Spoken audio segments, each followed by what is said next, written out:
Lirimi i hapësirave.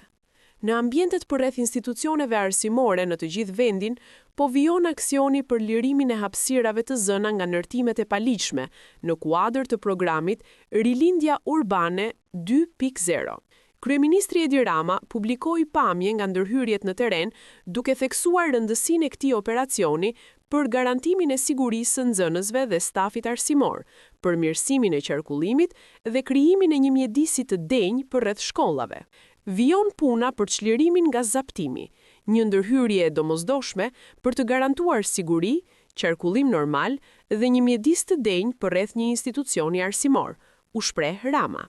Nisma, e nisur në muajin korrik të vitit të kaluar, është konceptuar si një ndërhyrje e përhershme dhe mbetet prioritet si për pushtetin vendor, ashtu edhe për atë qendror. Ajo synon jo vetëm prishjen e ndërtimeve pa leje, por edhe rikthimin e funksionit publik të hapësirave të përbashkëta, duke i kthyer ato në zona të sigurta dhe të aksesueshme për komunitetin. Qeveria ka forcuar kontrollet mbi territorin dhe ka shpërsuar masat ndërshkuese në kodin e ri penal për të parandaluar dhe goditur ndërtimet e paligjshme.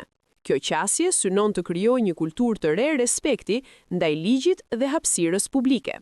Ndërkohë, përmes portalit Hapësira ime publike, qytetarët kanë raportuar deri më tani 18.808 raste shkeljesh. Sipas të dhënave zyrtare, 14.643 prej tyre janë zgjidhur, ndërsa 4.165 raste vijojnë të jenë në proces shqyrtimi. Ky angazhim qytetar po konsiderohet një element kyç në mbështetje të aksionit për çlirimin e hapësirave publike dhe forcimin e bashkëpunimit mes institucioneve dhe komunitetit.